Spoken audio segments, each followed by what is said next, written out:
माँ कहकर के मुंह को बंद कर लिया और राम नाम के बीच में सारा विष गले में ही अटका लिया, ना भीतर उतारा और ना बाहर उतारा। और जब समुद्र मंथन में ये जो विष था, भगवान शंकर ने जब ये विष को धारण किया, तभी से भगवान शंकर का जो कंठ है वो नीले रंग का हो गया। देखिएगा कभी गौर से फोटो में, भगवान शंकर का जो कंठ है ना, पूरा शरीर नीला नहीं है, पूरा शरीर नीला नहीं है भगवान का, सिर्फ कंठ ही नीला है। जितनी जगह पर भगवान ने इस विष को धारण किया था, वो जगह पूरी जो है कंठ वो नीला है विष पीने से। नाम प्रभाव जान शिवनी को, काल कूट फलु दीन अमी को। धन्य है भगवान शंकर, इनकी जितनी भी महिमा गाई जाए गुणगान कम है।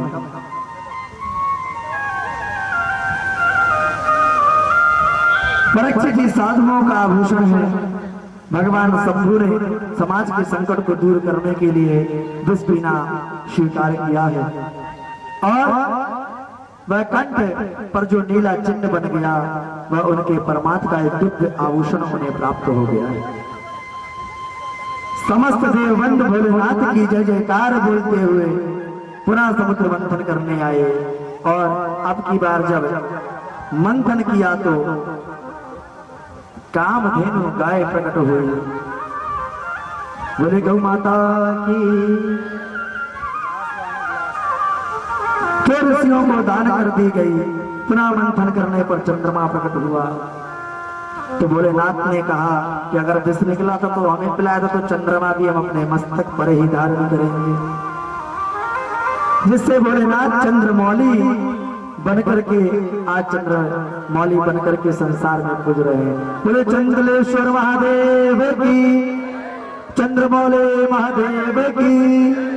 पुनः मंथन हुआ तो अश्वेश्रमा यानी घोड़ा निकला जो बलि नहीं लिया, फिर ऐरावत हाथी निकला जो इंद्र ने लिया।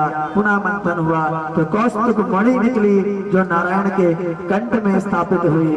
रंभादिक अप्सराएं निकली जिन्हें स्वर्ग लोक भेज दिया गया, और परिजात वृक्ष निकला तो उसे स्वर्ग में स्थापित किया। और अब की बार मंथन करते ही जैसे नीले आकाश में अचानक बिजली चमक पड़ती, वैसे ही सागर की जलराशि के मध्य भगवती श्री लक्ष्मी जी का प्रादुर्भाव हुआ। बोली लक्ष्मी मैया की। माता लक्ष्मी के दिव्य सौंदर्य माधुर्य को देख करके देवता और दैत्य दोनों मुक्त हो गए।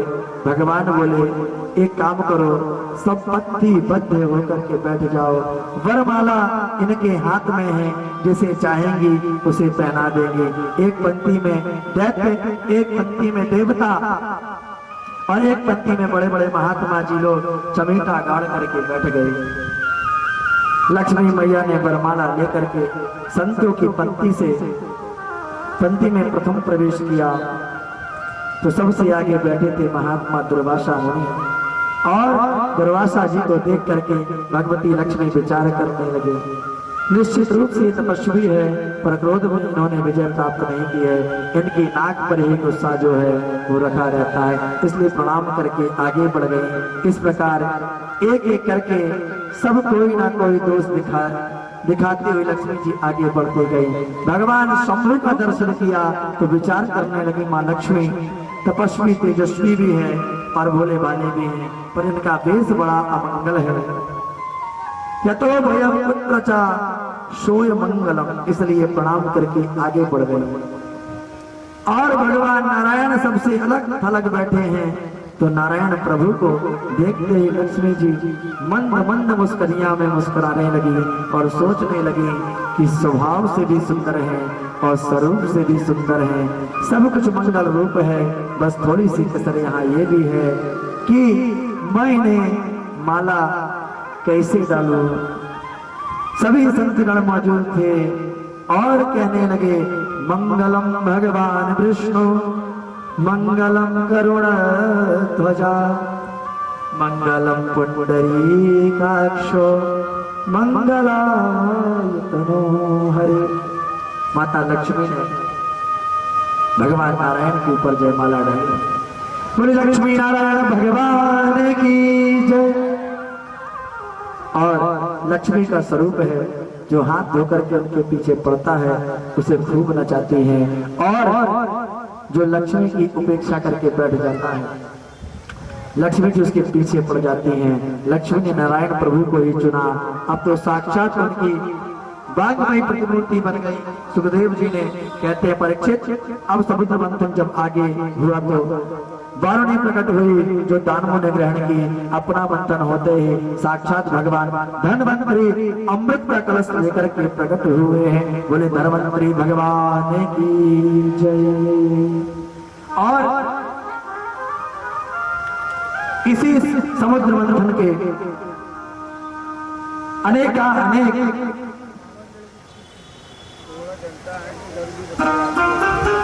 रत्नों का प्रादुर्भाव हुआ है।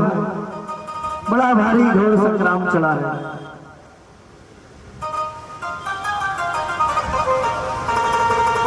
आप दैत्यों को समुद्र मंथन के बाद होश आता है कि भैया यह देवी जी कहां चली गई जो लक्ष्मी प्रकट हुई थी, उन्हें कौन लेगा। अब देवी जी का तो कहीं अता पता ही नहीं। देवता सब कहने लगे कि भाई सब कुछ अच्छा था, अनेक प्रकार के रत्न विभूषण जो है समुद्र मंथन में प्राप्त हुए हैं, और लग रहा है कि लक्ष्मी जो है वो दिखाई दे नहीं रही है, और लक्ष्मी ने हमें धोखा दिया है। पर धोखा देने वाली कौन होती है पता लगाओ। एक बोला मुझे तो लगता है वह थी ही नहीं, उन्होंने सिर्फ दर्शन दिया था, और हम इन देवताओं को छोड़ेंगे नहीं। दैत्यगण कह रहे हैं ये धोखेबाज है। सब दैत्य टूट पड़े और उसी समय बड़ा भयंकर देवासुर संग्राम छिड़ गया। तत्र देवासुरो रामा रण परमा दारुणा। सुखदेव जी महाराज कहते हैं देवता अमृत पान कर चुके थे, अतः बलशाली थे, इसलिए सारे दैत्यों की चुन चुन करके सारे दैत्यों को चुन चुन करके समाप्त कर दिया। दैत्यराज बलि भी मारे गए। स्वर्ग पर देवताओं का पुनः अधिपत्य हो गया। पुनः शुक्राचार्य जी महाराज ने मृत संजीवनी विद्या के चमत्कार से समस्त दैत्यों को पुनः जीवित कर दिया। दैत्यों के राजा बलि शुक्राचार्य जी के चरण पकड़ करके बोले गुरुदेव आपने बचा लिया, नहीं तो हम तो मर ही चुके थे।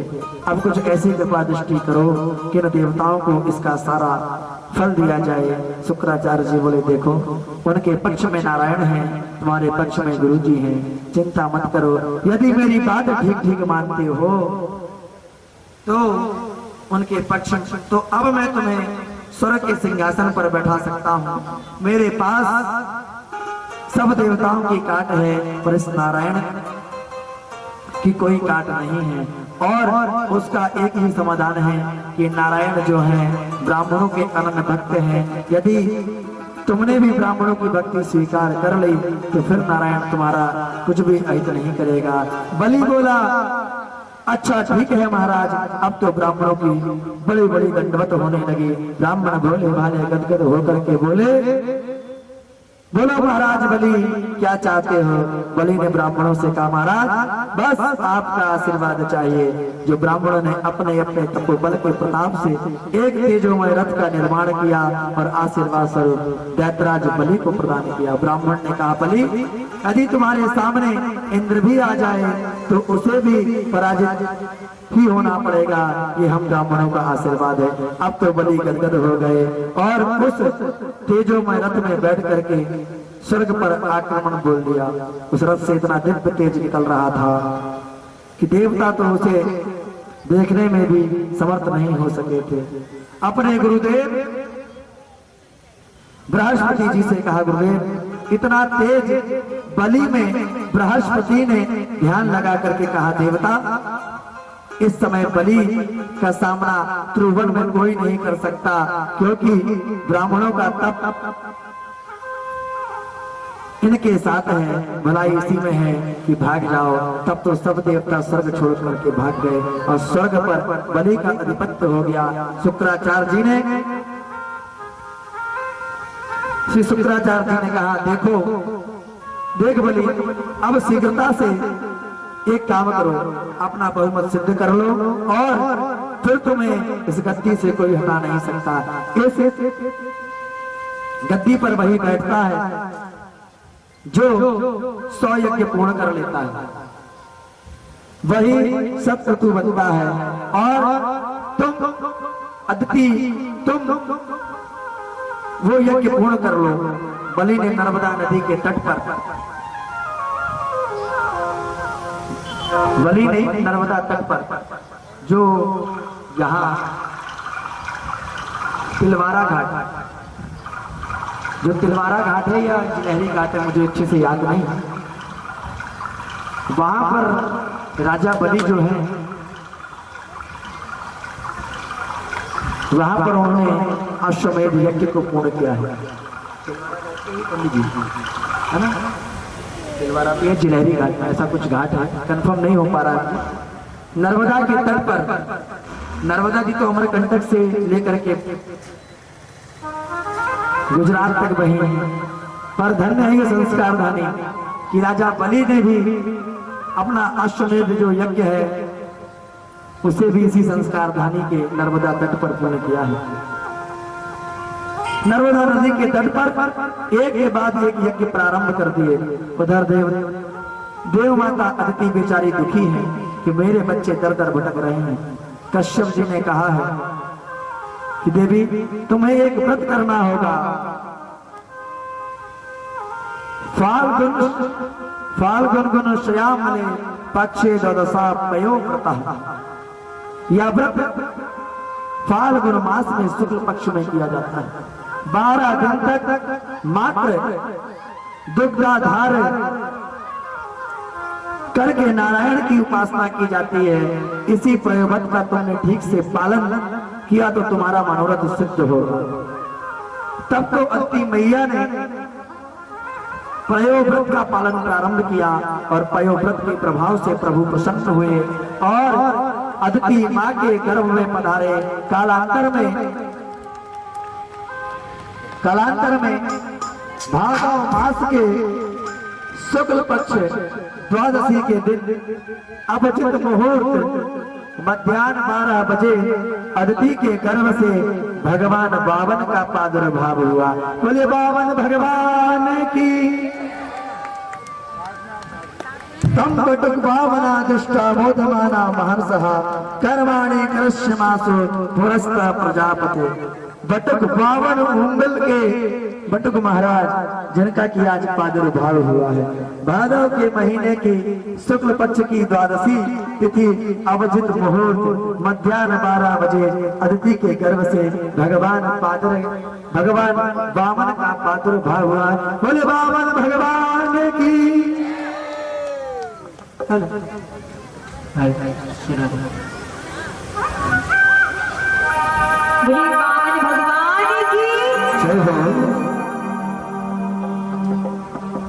हरि बावन का वेश बनाए बलि राजा के द्वारे आए।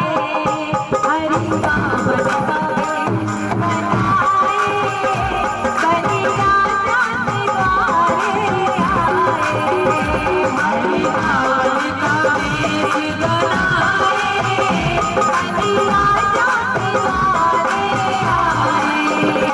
हरि बावन का वेश बनाए बलि राजा के द्वारे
सभी अपने स्थान पर बैठे हैं, सभी अपने स्थान पर बैठे हैं।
अब जो है क्या है ना, भक्त सभी थक गए हैं।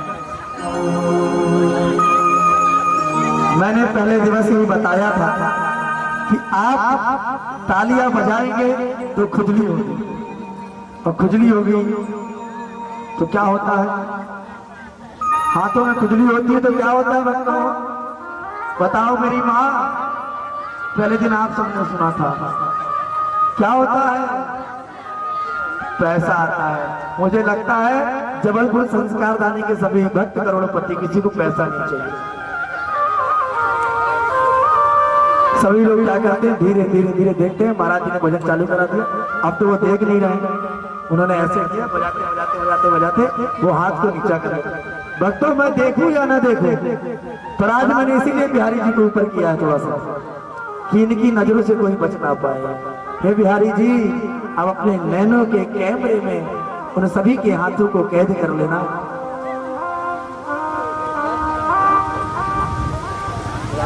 आइए हम बावन भगवान के उत्सव की ओर एक बार और चलते हैं, और मस्ती में झूमते हुए आनंद के साथ बावन भगवान का प्राकट उत्सव मनाते हैं। तद उपरांत राम कथा की ओर फिर हम प्रवेश करते हैं। आइए हम पुनः बावन भगवान की जन्म की ओर बढ़ते हैं, और मस्ती में झूमते हुए आदरणीय सपना जी, आप भजन को वही रोक दीजिएगा जहां भक्तों के हाथ नीचे हो जाए, है ना। जहां भक्तों के हाथ नीचे हो जाए वहीं से ना मेरे हाथ को देख लेना आप और वहीं से भजन को पूर्ण कर देना आप, ठीक है। बोले वृंदावन बिहारी लाल की, कृष्ण कन्हैया लाल की। अरे मास्क नहीं लगा है तो भी आवाज साफ नहीं आ रही। किसी ने मास्क लगाया क्या? नहीं। तो फिर जोर से बोलिए दोनों हाथ ऊपर करके, बोले वृंदावन बिहारी लाल की, कृष्ण कन्हैया लाल की। और सुंदर सुंदर भक्तों की बताइए अपने नाम के लिए कितनी जोर से जयकारा लगा रहे हैं। और अभी हमने बोला बिहारी जी की जय तो धीरे बोल रहे थे। जब हमने कहा कि प्यारे प्यारे भक्तों की जय तो कितनी जोर से सभी माताएं जयकारा लगा रहे हैं। आइए पुनः हम एक भजन को श्रवण करते हैं, तदुपरांत फिर राम कथा में प्रवेश करते हैं। बोले श्रीमद् भागवत महापुराण की। बोलिए वृंदावन बिहारी लाल की, बोलिए वृंदावन बिहारी लाल की। और धीरे और धीरे, बोलिए वृंदावन बिहारी लाल की जय हो। आपसे ज्यादा तो मेरी आवाज है, वो भी अकेले की। मैं एक अकेले और आप लोग इतनी सारी, एक नारी सब पे भारी, यहाँ तो इतनी सारी। चलिए एक बार जोरदार जयकारा लगाइए और फिर भगवान की भक्ति में झूमते हुए भजन गाएंगे, फिर आगे की कथा। बोलिए वृंदावन बिहारी लाल की जय हो।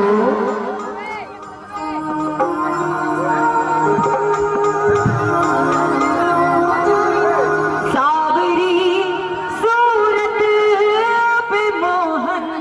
बाबा वही ताली बजाएगा जिसका दिल दीवाना हुआ होगा, वही दोनों हाथ उठा करके ताली बजाएगा जिसका दिल दीवाना होगा। और जिसका दिल दीवाना हुआ होगा वो अपनी जगह में खड़े होकर वो दोनों हाथ बांध करके बैठेगा, दोनों हाथ उठा करके मस्ती में झूमते हुए। सावरी सूरत पे मोहन श्री राधे, दिल दीवाना हो गया, दिल दीवाना हो गया मेरा, दिल दीवाना हो गया। किसका किसका दिल दीवाना हुआ है भैया? इधर नहीं हो दीदी, यजमान दीदी, दिल दीवाना हुआ है ना? दोनों हाथों को उठाइए। इधर कुछ लोग देख नहीं पा रहे हैं, इधर जितने भी लोग हैं उठा लीजिए दोनों हाथों को और तालियों के साथ जय सावरी सावरी सावरी सूरत पे मोहन, दिल दीवाना हो गया। सावरी सूरत पे मोहन, दिल दीवाना हो गया। सावरी सूरत पे मोहन, दिल दीवाना हो गया।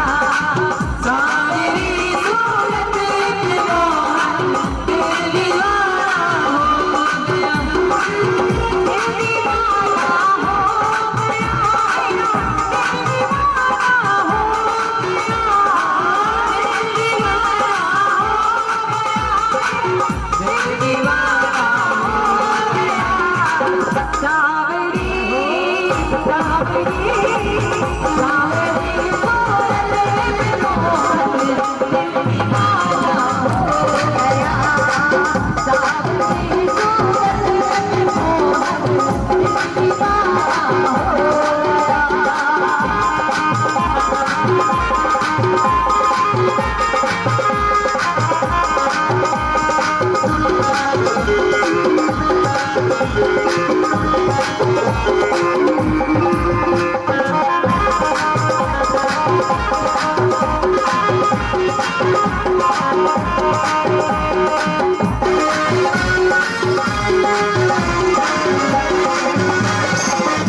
एक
जय हो।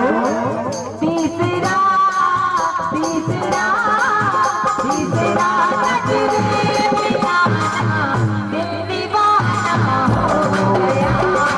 तीसरा नजरे मिलाना दिल दीवाना हो गया। सावरी सूरत पे मोहन दिल दीवाना हो गया। सावरी सूरत पे मोहन दिल दीवाना हो गया।